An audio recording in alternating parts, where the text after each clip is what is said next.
कोई भूला हुआ चेहरा नजर आए शायद, आईना गौर से तूने कभी देखा ही नहीं। नमस्कार, मैं हूं राजीव और आप देख रहे हैं घूमता हुआ आईना। भारत के मुख्य न्यायाधीश एनवी रमन अक्सर अपनी खरी खरी टिप्पणियों के लिए चर्चा में आते हैं। अब उनका एक और बयान सुर्खियां बटोर रहा है। इस शुक्रवार को यानी 1 अप्रैल को डीपी कोहली मेमोरियल लेक्चर को संबोधित करते हुए उन्होंने कहा कि सीबीआई ने अपनी विश्वसनीयता खो दी है। आपको बता दूं कि डीपी कोहली सीबीआई के संस्थापक डायरेक्टर थे और उनकी याद में हर साल ये कार्यक्रम सीबीआई आयोजित करती है। तो सीबीआई के कार्यक्रम में उसी को आईना दिखाते हुए सीजेआई रमन ने कहा कि सीबीआई को फिर से जनता का भरोसा हासिल करने पर ध्यान देना चाहिए। आप जानते ही हैं कि पिछले कुछ सालों में भारत की जांच एजेंसियों पर विश्वसनीयता का जबरदस्त संकट आया है। देश में जब भी कोई गंभीर अपराध या बड़ा घोटाला होता है तो सीबीआई जांच की मांग तो उठती ही है, लेकिन कहीं ना कहीं ये शक भी होता है कि क्या पता असली अपराधियों तक कानून के हाथ पहुंचेंगे या नहीं। और अगर सीबीआई किसी राजनीतिक व्यक्ति के पीछे लगती है तब तो ये आरोप लगते ही हैं कि ये सब सत्ता के दबाव में हो रहा है, क्योंकि सीबीआई के निशाने पर अक्सर विपक्षी दल ही रहते हैं। चुनावों का वक्त हो तो सीबीआई, ईडी या आयकर जैसे विभागों की विपक्षी नेताओं पर कार्रवाइयां भी बढ़ जाती हैं और तब इन जांच एजेंसियों के राजनीतिक दुरुपयोग के इल्जाम लगते हैं। आपको याद होगा कि हाल ही में ममता बनर्जी ने बीजेपी के खिलाफ विपक्षी नेताओं को फिर से एकजुट होने की अपील की थी। इसके लिए जो चिट्ठी ममता बनर्जी ने लिखी उसमें उन्होंने भी यही चिंता, यही अंदेशा जतलाई थी।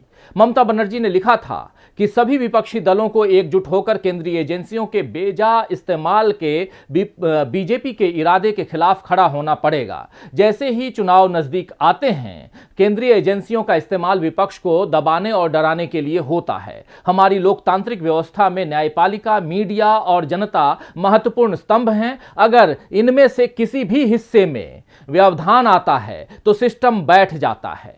ममता बनर्जी की इस चिंता से इत्तेफाक रखते हुए एनसीपी के मुखिया शरद पवार ने भी कहा था कि जो लोग आज सत्ता पर काबिज हैं उन्हें लगता है कि जो उनकी विचारधारा के नहीं हैं वो उनके दुश्मन हैं। सीबीआई और ईडी की छापेमारी आम बात हो गई है और इसका इस्तेमाल राजनीतिक प्रतिशोध के लिए सियासी विरोधियों को मुश्किल में डालने के लिए किया जा रहा है। आपको बता दूं कि एनसीपी के नवाब मलिक और अनिल देशमुख जैसे नेता इस वक्त जांच एजेंसियों की कार्रवाइयों की जद में हैं। शिवसेना और कांग्रेस भी यही मानते हैं कि सीबीआई, ईडी जैसी संस्थाओं का उपयोग मोदी सरकार अपने विरोधियों का हिसाब किताब चुकता करने के लिए कर रही है। देश के प्रधान न्यायाधीश यानी सीजेआई से लेकर विपक्षी नेता तक सभी अगर जांच एजेंसियों को लेकर एक ही तरह के विचार रखते हैं तो इसका मतलब जो संदेह का धुआं दिख रहा है उसके पीछे चिंगारी कहीं ना कहीं सुलगी हुई है, यही हो सकता है। तो कौन सुलगा रहा है ये चिंगारी? आज इसी सवाल पर आईने की नजर से पड़ताल करेंगे और साथ ही यह भी समझने की कोशिश करेंगे दोस्तों कि क्या देश में सांप्रदायिक सद्भाव के लिए अपने विचार रखना भी गुनाह बनता जा रहा है? क्यों महंगाई से ज्यादा सरकार को धार्मिक और जातीय मसलों की पड़ी है? क्यों जवाब मांगने पर आने लगा है गुस्सा? लेकिन पहले देखते हैं कि सीजेआई एनवी रमन ने किस तरह सीबीआई को उसी की जिम्मेदारी का एहसास कराया। नई दिल्ली के विज्ञान भवन में 19वें डीपी कोहली मेमोरियल लेक्चर में लोकतंत्र में जांच एजेंसियों की भूमिका और जिम्मेदारी विषय पर भारत के प्रधान न्यायाधीश एनवी रमन ने कहा कि राजनीतिक कार्यकारिणी या कार्यपालिका बदल जाएगी, लेकिन एक संस्था के रूप में सीबीआई स्थायी है और इसे अभेद्य और स्वतंत्र रहना चाहिए। उन्होंने कहा कि जब भी हमारी स्वतंत्रता को छीनने का कोई प्रयास किया गया है तो हमारे सतर्क नागरिकों ने निरंकुश लोगों से सत्ता वापस लेने में संकोच नहीं किया। कार्यक्रम में आए लोगों को संबोधित करते हुए चीफ जस्टिस रमन ने कहा, शुरुआती दौर में सीबीआई के पास जनता का अपार विश्वास था, लेकिन हाल के कुछ वर्षों में इसकी विश्वसनीयता सवालों के घेरे में है। एक ही घटना की जब कई जांच एजेंसियां अलग अलग पड़ताल करती हैं तो अक्सर जांच कमजोर हो जाती है। बयानों में विरोधाभास देखने को मिलता है और इसका हर्जाना निर्दोषों को भुगतना पड़ता है। इस समस्या को दूर करने के लिए सीजेआई ने सुझाव दिया, एक स्वतंत्र अम्ब्रेला इंस्टीट्यूशन के निर्माण की तत्काल आवश्यकता है ताकि सीबीआई, एसएफआईओ, ईडी आदि जैसी विभिन्न एजेंसियों को एक छत के नीचे लाया जा सके। इस निकाय को एक कानून के तहत बनाया जाना आवश्यक है जो स्पष्ट रूप से अपनी शक्तियों, कार्यों और अधिकार क्षेत्र को परिभाषित करता हो। और आखिर में उन्होंने कहा कि आपको याद रखना चाहिए कि आपकी निष्ठा संविधान और कानून के शासन के प्रति होनी चाहिए, न कि किसी व्यक्ति के प्रति। राजनीतिक कार्यपालिका समय के साथ बदल जाएगी, लेकिन आप एक संस्था के रूप में स्थायी हैं, इसलिए आपको अभेद्य और स्वतंत्र रहना चाहिए। अपनी सेवा के लिए एकजुटता की शपथ लें। आपकी बिरादरी ही आपकी ताकत है। तो भारत के मुख्य न्यायाधीश ने एक तरफ सीबीआई को उसकी गिरती साख के बारे में चेतावनी दी है, तो दूसरी तरफ सुझाव दिया और इसके साथ ही नसीहत भी दी है कि साख वापस कायम करने के लिए उसे क्या करना चाहिए।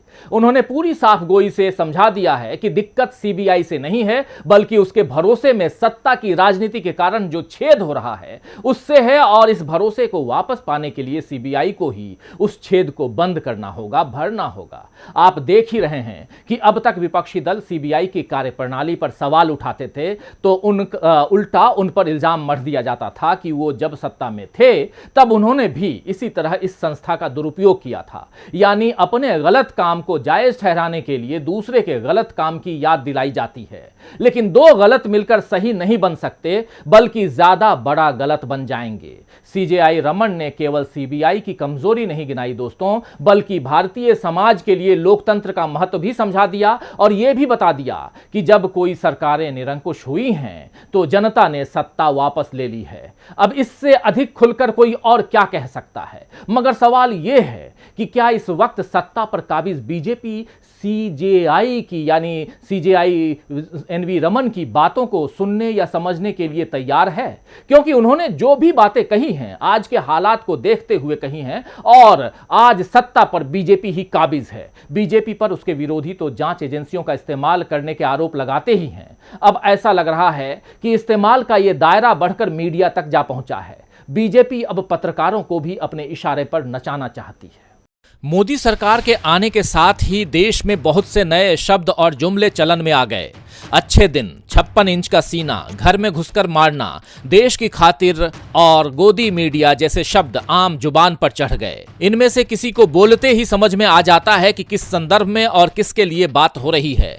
जैसे गोदी मीडिया का मतलब ही बन गया है वो पत्रकार और मीडिया घराने जो आंख मूंद कर मोदी जी का साथ देते हैं। हालांकि देश में बहुत से पत्रकार अब भी ऐसे हैं जो हर हाल में अपनी आवाज उठाना जानते हैं और सारे खतरे उठाकर ऐसी रिपोर्टिंग करते हैं जिससे सरकार के कामकाज पर सवाल उठते हैं।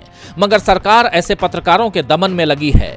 यूपी से जिस तरह पेपर लीक मामले में एक पत्रकार पर कार्रवाई हुई वो इस बात का सबूत है। आप जानते ही हैं कि यूपी में एक बार फिर परीक्षाओं के पहले पेपर लीक की खबरें आने लगीं। दरअसल 12वीं के अंग्रेजी और संस्कृत विषय के पेपर लीक हुए। इस मामले में 22 लोगों की गिरफ्तारी भी हुई, लेकिन इनमें बलिया के 3 पत्रकार भी शामिल थे जिन्होंने इस लीक की खबर अखबार तक भेजी थी।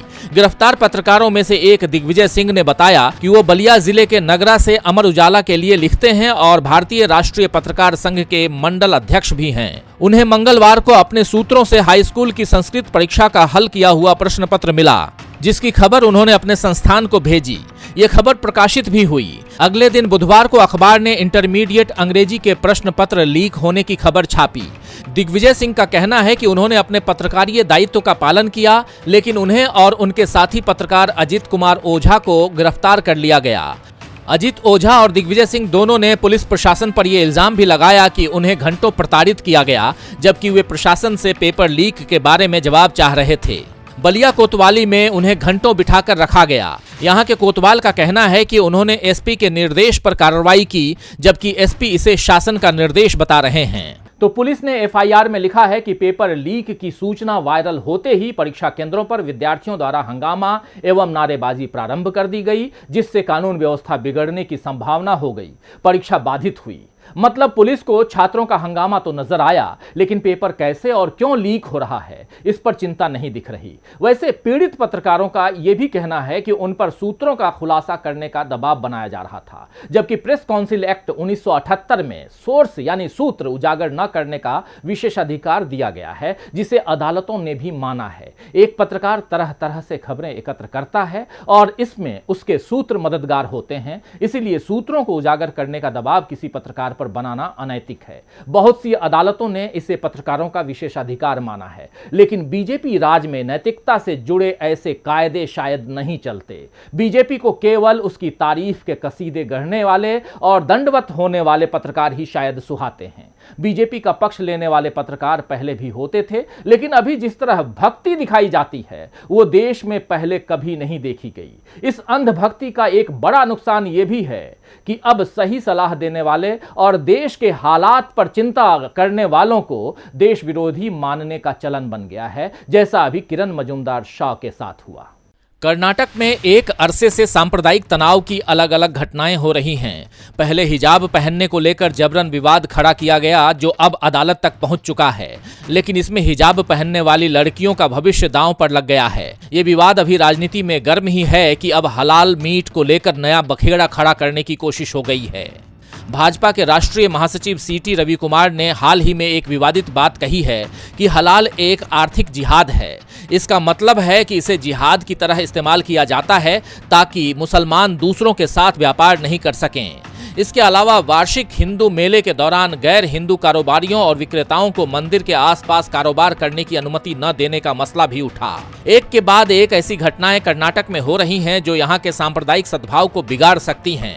इस पर चिंता जतलाते हुए बायोकॉन प्रमुख किरण मजूमदार शाह ने मुख्यमंत्री को टैग करते हुए ट्वीट किया, कर्नाटक ने हमेशा आर्थिक विकास को बढ़ावा दिया है और हमें सांप्रदायिक प्रतिरोध की अनुमति नहीं देनी चाहिए। यदि आईटी-बीटी क्षेत्र सांप्रदायिक हो गया तो ये हमारे वैश्विक नेतृत्व को तहस नहस कर देगा। बसवराज बोम्मई यानी मुख्यमंत्री कृपया धर्म के आधार पर विभाजन के मुद्दे का निपटारा करें। किरण मजूमदार शाह के इस ट्वीट के बाद सीएम बसवराज बोम्मई ने समाज के सभी वर्गों के लोगों से अपील की है कि वे किसी भी सामाजिक मुद्दे को लेकर सार्वजनिक मंच पर जाने को लेकर संयम बरतें, क्योंकि इन मुद्दों को विचार विमर्श के जरिए सुलझाया जा सकता है। सीएम बोम्मई तो उनकी बात का सम्मान करते नजर आए, लेकिन भाजपा ने किरण मजूमदार शाह के खिलाफ मोर्चा ही खोल दिया। बीजेपी के अमित मालवीय ने लिखा, ये दुर्भाग्यपूर्ण है कि शाह जैसे लोग अपने व्यक्तिगत राजनीतिक रंग लिए विचारों को थोपते हैं और इन्हें सूचना प्रौद्योगिकी तथा बायोटेक्नोलॉजी के क्षेत्र में भारत के नेतृत्व के साथ जोड़ते हैं। राहुल बजाज ने एक बार ऐसा ही कुछ गुजरात के लिए कहा था। वो आज अग्रणी ऑटोमोबाइल निर्माण का केंद्र है। वैसे बिजनेस जगत के बहुत से लोगों ने किरण मजूमदार शाह की बात से सहमति जतलाई है, लेकिन मुद्दा यह है कि बीजेपी सरकार इस बारे में क्या सोचती है। क्या इस तरह देश में अलग अलग धर्मों के बीच खाई पैदा करके देश को आगे बढ़ाया जा सकता है? इस वक्त सरकार की पहली चिंता महंगाई पर रोक लगाना होनी चाहिए, लेकिन सरकार के रवैये को देखकर तो ऐसा नहीं लगता है कि उसे लोगों की रोजमर्रा की तकलीफों से कोई सरोकार है। अपने सामने हम श्रीलंका की दुर्दशा होते देख रहे हैं, फिर भी नहीं समझ रहे हैं कि गुस्से की ये आग यहां भी पहुंच सकती है। राष्ट्रपति शासन या आपातकाल लगाना कोई समाधान नहीं है, जैसा श्रीलंका की सरकार कर रही है, बल्कि लोगों को राहत कैसे पहुंचाई जाए इस बारे में सोचना चाहिए। भारत में मोदी जी को भी समझना चाहिए कि 100 रुपए के तेल और 1000 रुपए के सिलेंडर का बोझ बहुत लंबे समय तक यहां की जनता नहीं उठा सकती है। और रामदेव भी ये समझ लें कि जब सवाल पूछे जाएं तो भड़क कर अपनी जिम्मेदारी से मुक्त भी नहीं हुआ जा सकता है। यूपीए सरकार के दौरान कुछ लोगों ने भ्रष्टाचार और महंगाई के नाम पर कांग्रेस के खिलाफ खूब आग उगली थी। अन्ना हजारे, अरविंद केजरीवाल, योगेंद्र यादव, प्रशांत भूषण, कुमार विश्वास और किरण बेदी जैसे लोगों के साथ साथ योग सिखाने वाले रामदेव भी कांग्रेस को सत्ता से हटाने के लिए बेचैन दिख रहे थे। रामदेव ने तब ऐसी सरकार के लिए वोट करने की अपील की थी जिसके कार्यकाल में 35 रुपए लीटर पेट्रोल बिकेगा, यानी वो बीजेपी को सत्ता में लाने की बात कह रहे थे। बीजेपी सत्ता में तो आ गई, लेकिन पेट्रोल 35 की जगह 100 से भी ज्यादा में बिक रहा है। रामदेव को उनके बयान की याद दिलाते हुए एक पत्रकार ने जब मौजूदा हालात पर प्रश्न किया तो वो भड़क गए और पत्रकार से कहा कि हाँ, मैंने कहा, तू क्या कर लेगा, मेरे से ऐसे प्रश्न मत पूछो, मैं तेरे प्रश्नों का उत्तर देने के लिए क्या कोई ठेकेदार हूं कि तू जो भी पूछे मैं उत्तर दूं। थोड़ा सभ्य बनना सीखो। इसके साथ ही उन्होंने लोगों को बढ़ती महंगाई के बीच और अधिक मेहनत करने की सलाह दी और कहा कि अगर पेट्रोल की कीमतें कम होती हैं तो सरकार को पर्याप्त कर नहीं मिलेगा, फिर कैसे देश चलेगा, कैसे वेतन देंगे और सड़कें बनाएंगे। तो बड़ी आसानी से रामदेव अपनी बात से मुकर गए। कम से कम अब लोगों को समझ आना चाहिए कि बीजेपी का साथ देने वालों की कथनी और करनी में कितना अंतर है। इनके लिए इनकी जुबान की ही कोई कीमत नहीं है तो दूसरे इंसानों की क्या कीमत होगी।